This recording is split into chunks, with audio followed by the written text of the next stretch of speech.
Welcome, everyone. My name is Rita Sa, and I am the co-director of the Culture and Equity Project at UCLA Center X, and I am also a lecturer at Cal State Long Beach.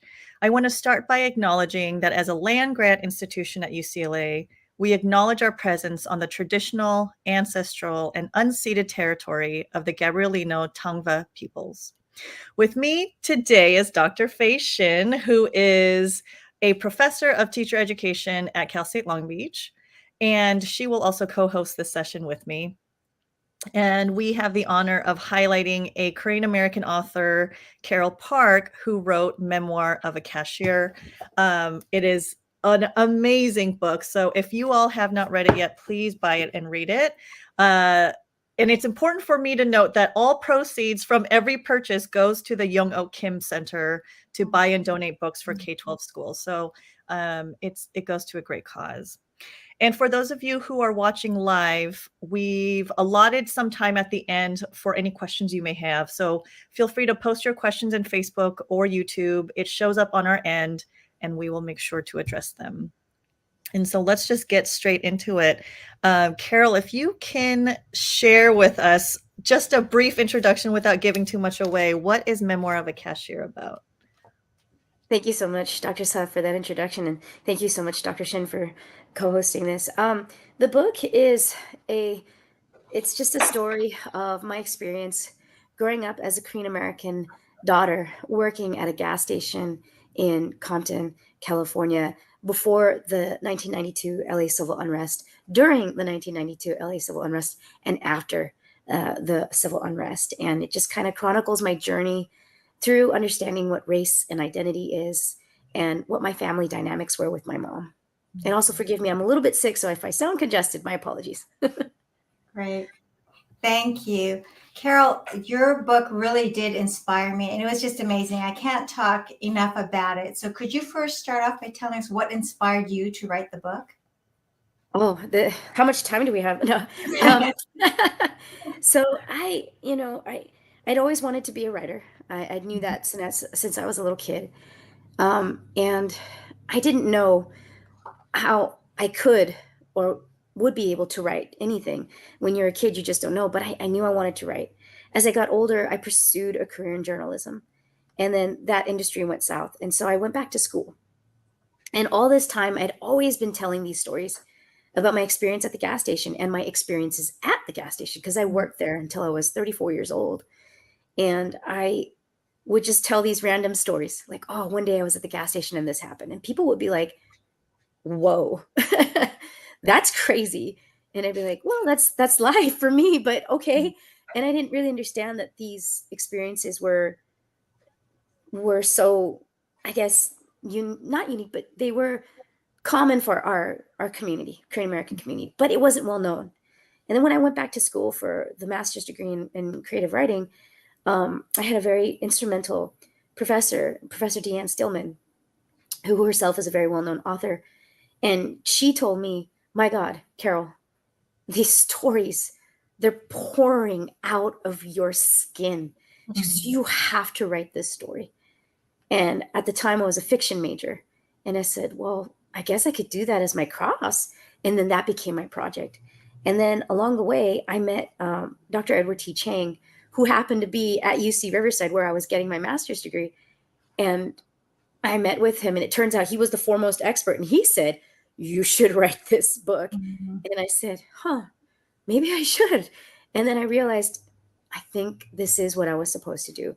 And so I was inspired by not just professors, but people who later became my mentor.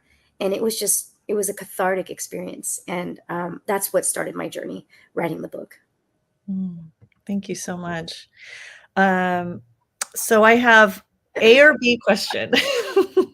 What was your favorite part of writing this book, or would you prefer to read a passage for us?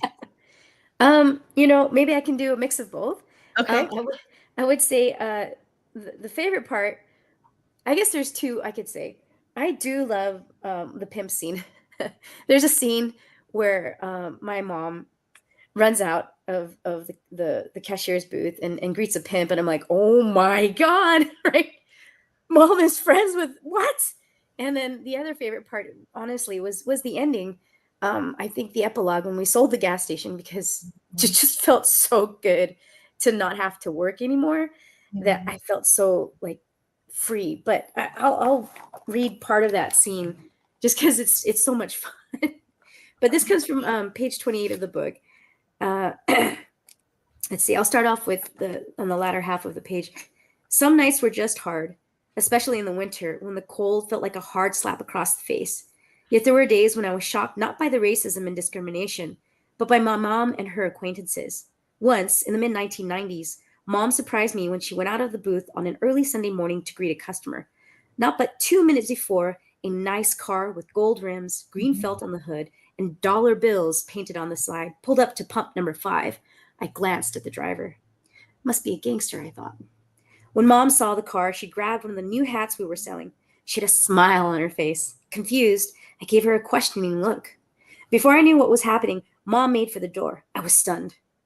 Mom and I heard one too many stories about her Korean friends being robbed during a shift change or in the early morning or late evening when no one was around. I stared out the cashier's window and watched as mom made her way to the car. I wanted to follow her and tell her to stop. It was dangerous. But before I could work up the courage, she was already greeting this customer. Hello, mom said. Wow, you have a new car.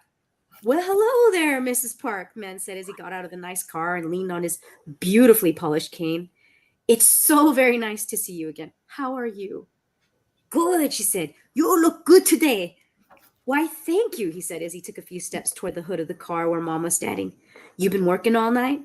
Yes, but it not bad, she said. Always working hard, he said as he patted mom on the shoulder. He was much taller than she was, and the long purple fur coat he was wearing made him look even bigger. No, you working hard too. Always here in morning, she said. He laughed. Mom lifted up the orange and blue hat and showed it to him. Well now, what have we got here, he asked. This for you, she said. It's hat for you. You always have a nice hat, so I give you one. For me, he said politely. Why, thank you. As he spoke, he set his cane against the hood and took off his purple hat, which had a light-colored feather tucked in a leopard band that circled the rim. He set his hat down on the hood of the car, taking care not to get it dirty. Mom handed him the new one. He took it from her with a certain amount of grace that made it seem like he was receiving an award. He puffed the fold of it out and with one hand put it on. As he adjusted the fit, he took his forefinger and thumb and pitched the edge of the hat, ran his fingers across the length, and smiled. That's a perfect fit, he said. Oh, you like it, Mom said. It look good on you. I'm going to keep this, Mrs. Park, and wear it whenever I get a chance, he said. Flabbergasted at what I had just seen and realized Mom was friends with a pimp, I stared at them, wondering how and when Mom got to know that character. I watched as the pimp took off the gift Mom gave him, picked up his cane, and put his purple hat back on. Mom pointed to his car as they continued their conversation. This is pretty car, she said. You even paint dollar bill on site. You're very successful. Nah, I just try to earn my keep, he said as he started to come my way. Hey, is that your daughter? Mom nodded her head as she made her way with him toward the cashier's booth. Amazed, a jumble of thoughts went through my head as I watched them walk toward me. Who is this guy? How did they meet? Hope there won't be trouble. Wow, now, she looks like you, he said as he showed me his golden smile. How are you, young lady? Fine, sir, I said. It's nice to meet you. Me and your mom, we go way back. I've been coming here for years. She's always hooking it up. As he spoke, he pulled out his bankroll, a bunch of $20 and $100 bills. He fished out a 20 and dropped it in the tray. Number 5, sweetie, he said. Sure, thank you. Do you need anything else, I asked. Nah, sugar, I'm good. Mom patted his arm and said thank you. I had never seen her touch a customer's arm or hand before. She had taught me that it was rude in Korean culture to do that, to touch the hands of customers while giving change or stare them in the eyes. But here she was, not following the rules and regulations she had laid out for me when I first started working at the station. When she came back inside the booth, I stammered out several questions. Who is that? How do you know him? Why have I never seen him before? He looks shady. Mom shook her head at me as if to scold my lack of knowledge. Then she told me in Korean, he is a longtime customer. He always comes to get his car fixed here. You never seen him because you are in school or you aren't working the days he comes. He spends a lot of money fixing his cars, buying gas, cigarettes, and many other things. He is also a nice man, very nice to me and the mechanic. He doesn't cause trouble. Mom, You have to be careful. You can't just go outside like that. You always tell me not to go outside when it's only us working. Why did you do that? I don't care if it's the president. Please don't do that again. You don't understand nothing, she said. He's a good customer. What he does for work isn't my business. He's a nice man, and he comes here all the time. I treat him well because he treats me well. I gave him a hat because this is good business practice. This is customer service. I decided to see what the pimp was doing instead of engaging in more business lessons with Mom. The pimp was screwing in the gas cap. He glanced toward the booth and caught my eye. I waved. He tipped his hat. The pimp would come to the station every now and then for years. Eventually, he stopped coming by. Mom thinks he got arrested or killed. Whenever I tell this story, I always add in the disclaimer, no, he's not my father. I love that part. Thank you. Love it. And I didn't even get to say this at the beginning because I wanted to wait until you read it, but your book, and Dr. Faye, Shin, and I have the same feelings. There's so many emotions. Laughing out loud. I mean, that part I just started busting out laughing out loud. But I also connected to it in so many levels. I cried at the end. I'm not going to give the end of the story away, but there's a lot of places where I literally gasped also.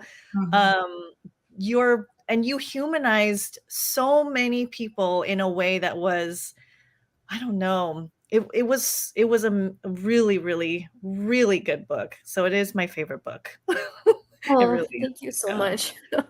Yeah. Thank you. I agree. Okay. The next question for you is, how did you balance the need to be honest and authentic with the need to protect the privacy of yourself and others? That's a really great question. I struggled with that. I worried about privacy for my family. My mom was still alive when the book was published. She has since passed, but I worried about that. And I decided to change names, places. Compton is still the original place, but as you can see, I don't mention like certain cities, or I won't mention certain brands or certain things because I was very concerned that there could be some issues with that. But in terms of the honesty of the book, I laid it all out there. I said, you know what, this is what happened.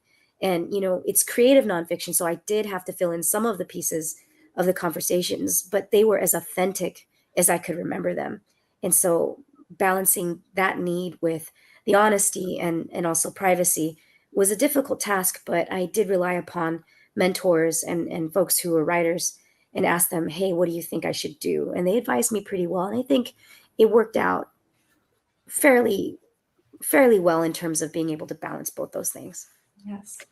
And were there any, I mean, you don't have to tell us, but I'm just curious. Were there any parts where your mom said, no, you can't share that?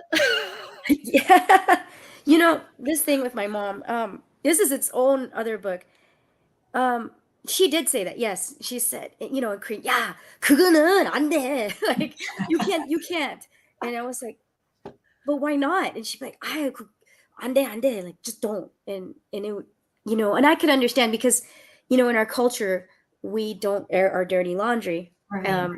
So I did have many, many conversations with her about what I could and couldn't share, but I did tell her it's got to be as authentic and as honest as possible. So there were a couple of things in the book that happened that she was like, maybe you shouldn't put that. That's so traumatic. And I said, but no, Mom, this would really tell her story. And then she said, but do what you need to do.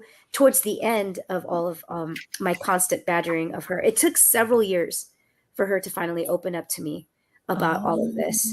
I interviewed her and interviewed her and interviewed her. It took like 5 or 6 years for me to get her to be at a place where she was comfortable enough to say, okay. That's fascinating. I also wonder if it's just her processing so much after she had finally sold the store. It's interesting. I also have been not interviewing. It just seems like too formal, but I've been asking my mom a lot of questions too. And sometimes it's been a few years and I'll ask the same question and more comes out. So I'm always wondering, like, are you just telling me now, or did you not process as much before? Yeah. Thank you. And so I guess that also leads me to asking how did this change your life or even your family's life? I mean, writing this memoir, I know must have been really cathartic. And how else did it change your life? It set me on a different path. I understood that my family had gone through something, that our community had gone through something, the Korean American community had gone through something, but I didn't quite grasp what that truly meant. And beginning to write this book set me on an academic path. When I met Dr. Chang, who's the founding director of the Young Kim Center for Korean American Studies and a professor of ethnic studies at UCR, um, I didn't realize that I would learn so much being his graduate student researcher, because that's what ended up happening. While I was a master's student for creative writing, I ended up becoming his graduate student researcher. So I was writing this book and researching and realizing, oh my goodness, there's so much work to be done. The stories that our parents hold on to and never talk about, like your mom, Dr. Sa, right? Holding it inside. My mom holding it inside. I mean, they have to be told.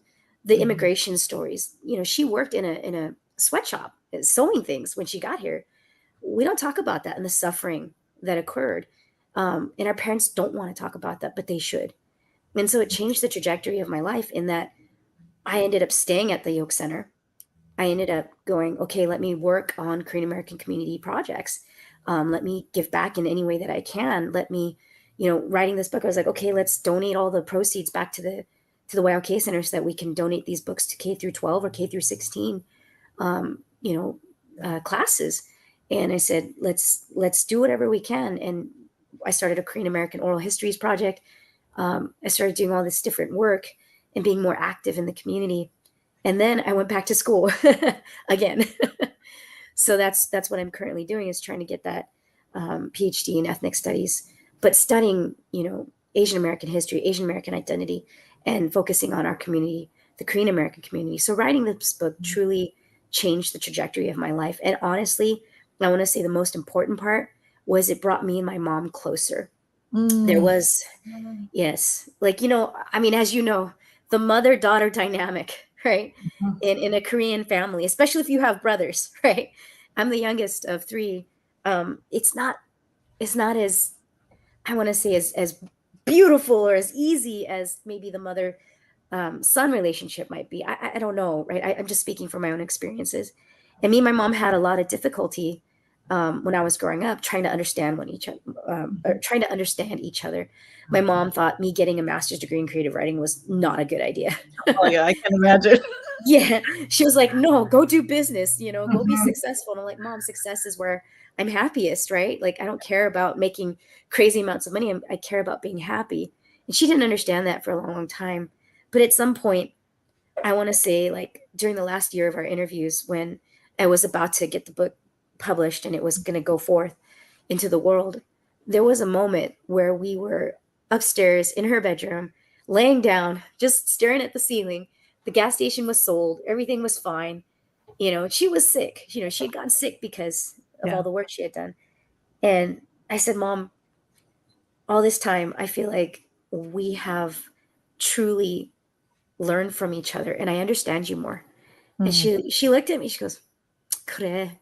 I said, I'm really like, I felt so much anger when I was growing up because of all that work. I mean, what kid goes and works 48-hour shifts on the weekends, right? I know. Yeah. Who does that, right? I mean, Korean kids do, right? But I told her, I was very mad at you for so many years for that, but I I didn't know what you thought about that. And she turned and she looked at me, she goes, "그래, 수고했어.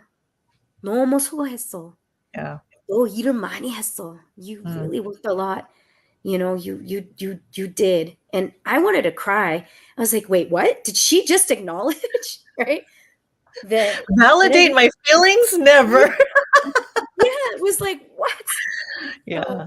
it was a very powerful moment. And I think that's how it truly changed my life. It Yeah. changed my life with my mom and I before she passed away. And I told her before she died, I'll never forget it, that her work, the life that she lived, was not in vain. I was driving her to dialysis Oh, you're 'cause she making was me on. cry.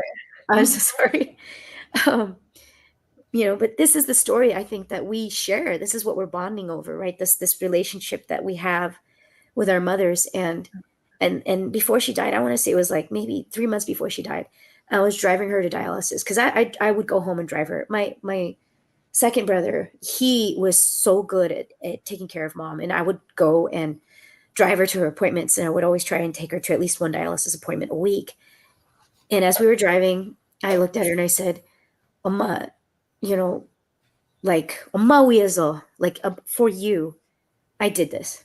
This wasn't for me. I wrote this book for you.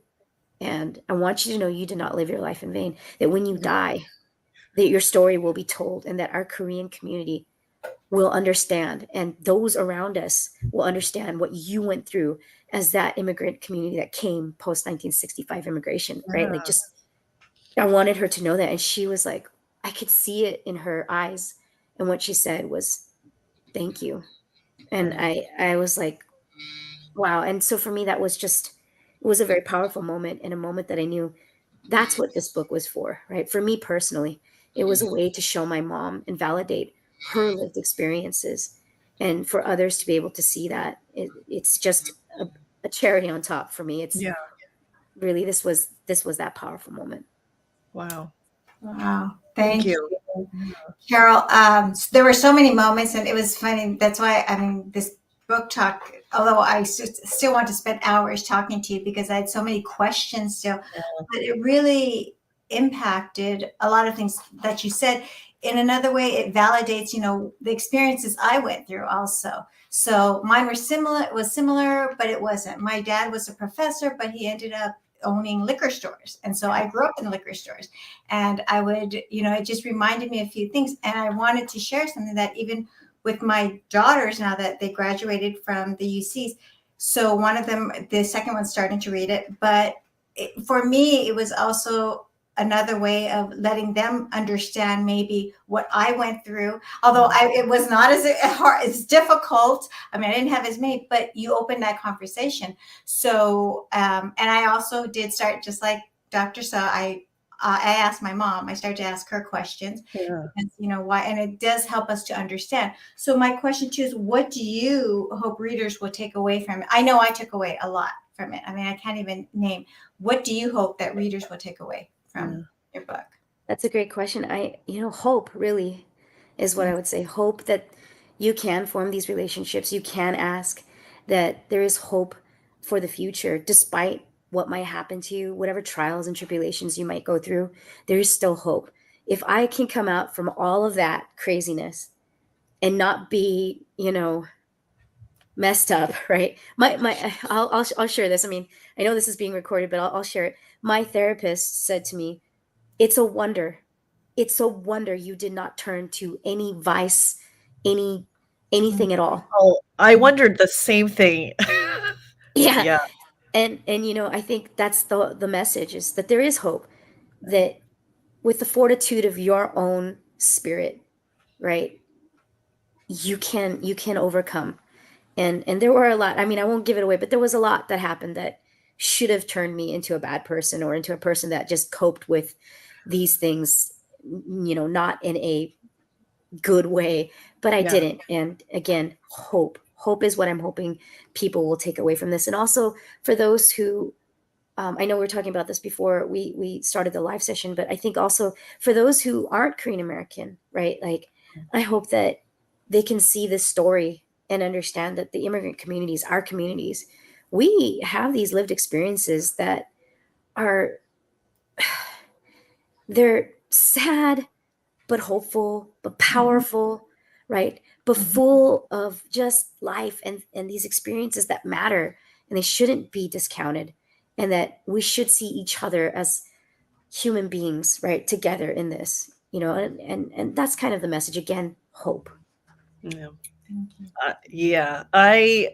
Faye, I don't know if you remember when we first met Carol, we walked downstairs in that auditorium and and when she said that was her book, I'm looking at Carol, I'm like, she looks so young.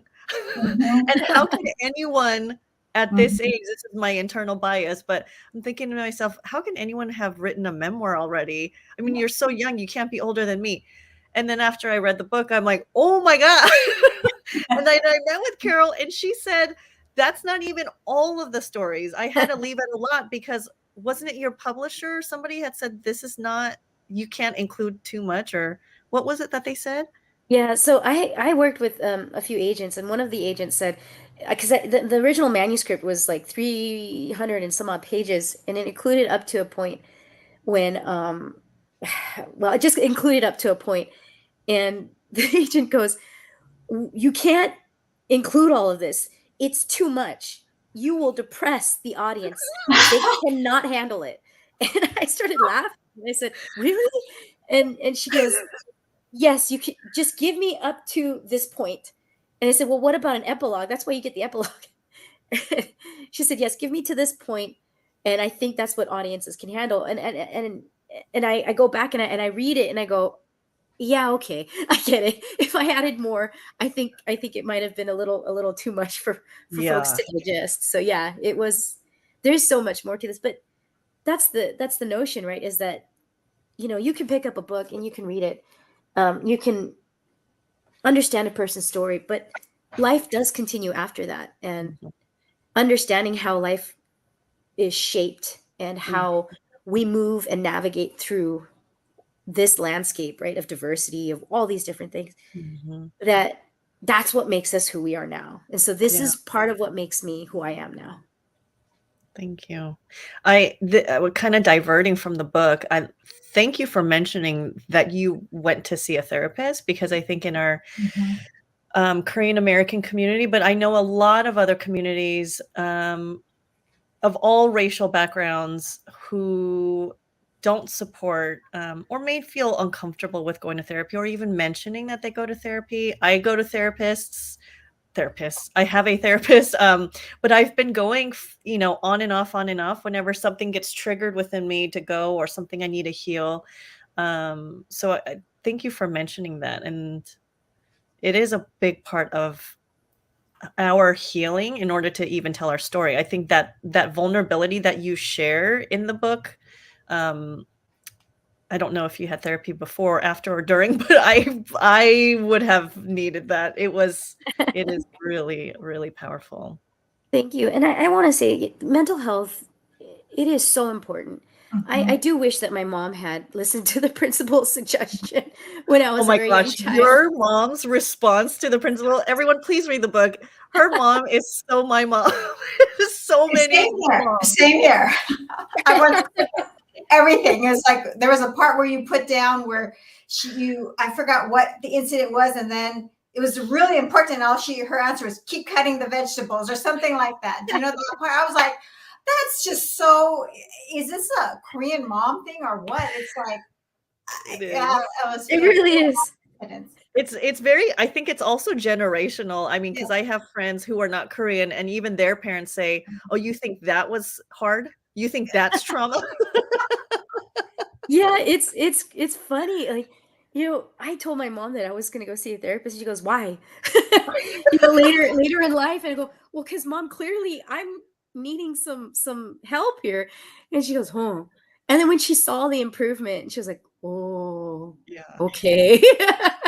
But I do think it's important that we do talk about that, because it's such a stigma in our community, and I don't I think we need to take that stigma away and understand that it is so important. Like, had I gotten, therapy as a younger child, maybe it wouldn't have taken me as long as it did to come to a point where I did come to a point. But I think it is super important, and it's so helpful, and there's no stigma at all starting that. It helped me so much. Like, it really changed my perspective on Yeah. things, and being able to understand what happened and how I grew up, and the different traumatic things that happened to me, and how to really, I guess, deal with that and digest it and understand, okay, I can move forward from that. Yeah. And go ahead, Faye. Oh, Go. I just want also, before I forget, one of the themes that you had so many different themes, whether it's culture or the family relationship. But when you talked about racism, I just thought it was so powerful at the end, your last incident that happened. that blew me away. I mean, when you talk about, and I think that was a very good perspective because it showed where you were coming from, and then, well, the way it ended, it's, if anything, the one that was more traumatizing to you were, it was when we talk about race, Asians. I mean, wow. Yeah, So I totally agree. Yeah. For those of you watching live, read the book and come back and rewatch this. So that the things that we're mentioning very vaguely, you can now pinpoint and say, I know what they're talking about. so Yeah. many themes, so many So- themes that you touched upon. And I don't know if that was intentional, and, or, you know, because I was like, you went from one to another, and then it just, yeah, I started to write down like all the different themes that we can discuss with that. Seriously. So, Yeah. Thank you. Yeah. And I think that's definitely race was an intentional theme, and the racism and the discrimination that was experienced on both sides. And my perspective from that, KW Lee, you know, the first Asian American journalist, he told me, Carol, you know, he cusses a lot. Carol, you're giving us the bird's eye, you know, view, the perspective, right? He said that's what we needed to see, and that's what that was from the cashier's booth. That was that bird's eye perspective, and that last scene is exactly that. You know, after the LA civil unrest and all those things and everything that was going through my mind, and you know, being able to go back into that booth again and for years after, and to see just, you know what, things are changing, but are they? mhm. Are we going to get along? Are we not? You know, and that's kind of the idea. But then again, that's where that message of hope comes through, because there is hope. It's good to see you again, right? Nice to see you again. Here's your pack of cigarettes, right? Good to see you again. Here's $5, pump number 3, right? Yeah. Things like that. So, you know, for me, that idea, or just race and racism and identity, it's just so much a part of my life that I talk about it all the time. That's why I'm in ethnic studies, right? Is we have to understand it, we have to see it, we have to know that it's rooted in so many things. I mean, we're not going to get into the crazy, right? Let's talk about the social construction of race, right? No, but from that bird's eye perspective, for me, it was that theme was throughout the book, to show that at some point in my life, yes, I was racist. I gave it right back. And I'm very honest about it in the book, Yeah. because that was the reality of the situation. I was not going to lie about that. But it wasn't until later in life that I realized, well, that's dumb, right? It doesn't make any sense. We're kind of navigating this landscape together with the same oppressive forces, you know, and the same issues. So why would I do that? And so that's where that hope comes from, that message of hope. Yeah. And it validates why it's so important for us to share narratives, these counter narratives, because I mean, I feel like racism is easily perpetuated when we see groups of people as concepts. But when you really get to know each person or hear their stories and it humanizes them, it removes that, right? I mean, I think the examples that you have in the book of when you get to know the person, the pimp story is a perfect example. When you get to know them, you realize, oh my gosh, he's just a hardworking man. Yes, I know the circumstances may not be the legal or the best way, we know the things, right? But at least it humanized him, just him, for the moment, instead of seeing him as a Black man who was a pimp. I'm not condoning pimp work. I'm not saying that it was okay. Carol was not either, but we're just saying how it's important to share narratives and get to know people individually. Yeah. And thank you for that. Yeah, it's important, as you say, to discuss these narratives and to share them, because that's what's missing, right, from our education system, right? These personal narratives, these narratives that tell the lived experiences of the everyday lives of our community members, right? That's what resonates. It's not, okay, let's talk about theoretical frameworks of why we are racialized within this certain context, you know, which is important. Don't get me wrong. That's super important. Like oh, me and why not's racialization theory, right? Like that totally makes sense. But at the end of the day, too, we have to contextualize these things such that we can understand them. Like, because if I go to Compton and I start talking about racial theory, right? You know, racial capitalism and all these different things, we're not communicating. But if I start saying, man, you know what? Back in the 1990s, this is what I was doing, they're gonna be like, yeah, I get it. We were working hard. We worked hard. And we're navigating that same space. Then it becomes a different dialogue. And then we become able to better understand one another. And then again, that message of hope starts to come through, because there's hope when we trust each other. Once you start to trust each other, there is hope. And once there's hope and trust, then you can build on that. And once you build on that, then you have that dialogue that creates change. And that's where that comes from. Yes, definitely. Thank you. I don't see any questions coming in from the outside, because that's how good you are, Carol. It was so good. Are there any other final thoughts or anything you want to plug before? Oh, no, we do have a question. In classes, I learned that Asians, specifically East Asians, Korean, Chinese, Japanese, are considered the quote unquote model minority in America. How do you feel about this concept, considering your experiences? Well, there's a lot to say. We can definitely unpack this one. So the model minority, I'm going to say this. This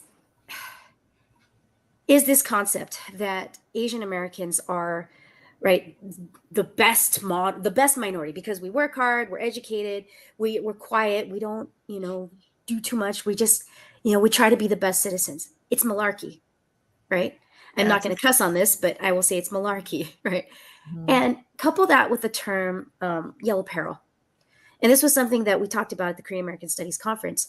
I call it the perilously model, right? Minority. Because when you say I'm a model minority, oh, you must be good at math, right? You're good at science. You're very wealthy.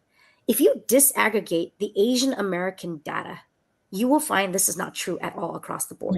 There are a couple of Asian communities who actually glut or bloat the statistics for Asian Americans, right? So for example, you have perhaps the Chinese American community or the Asian Indian community. You have high levels of educational attainment or high levels of income.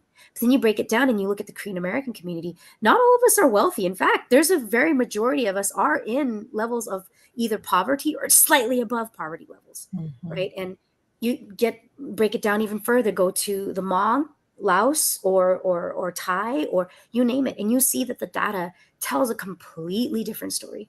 So when we're talking about model minority, this is a false narrative produced from a 1966 article in the New York Times Magazine by William Peterson, who called Japanese Americans model because they adjusted so well after being incarcerated or basically incarcerated, right, during World War II, right? And then they had all their businesses, everything taken away from them, and then put into these 10, right, concentration camps. And then, okay, World War II is over. Oh, so sorry. Here, go back to your lives. And they adjusted so well that they became these model minorities. But then they became so model that they became perilous and a threat, right?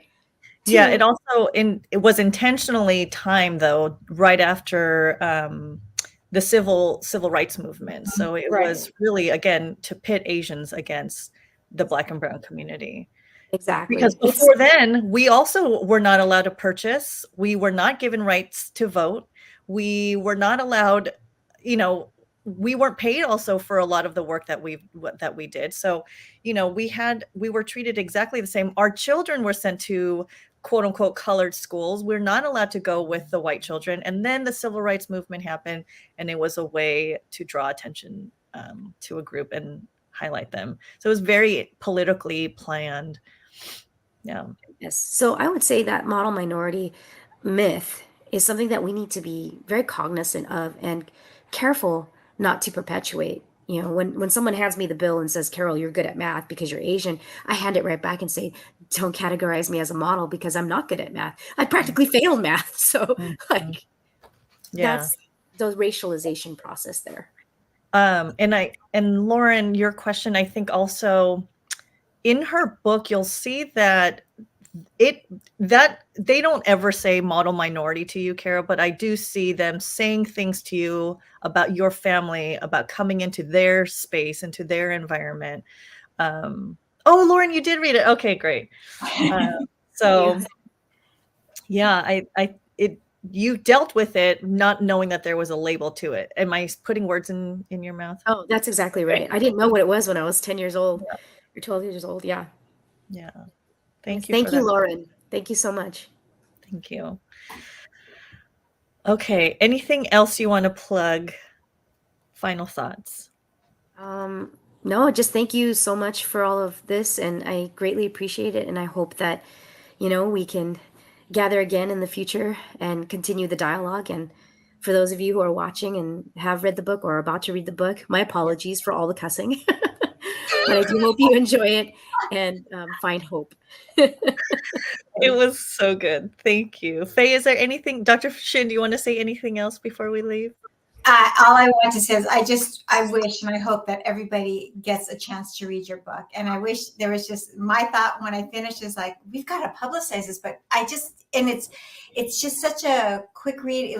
It just makes you think. That's what I want to say. And I really hope that it reaches a lot more people, because it's very important. And I don't know about you, but I started thinking, whoa, this is a movie. I mean, it's like your life, like a movie. It's a drama. You had every component in it. So I was like, wow. So thank you so much, Carol. Yes. And you inspired me also to write. I want to tell you that. It's just okay. So thank you. Very good. Well, so much. And thank you to those who are watching, and thank you again. I greatly appreciate it. Thank you. Bye, everyone. Bye.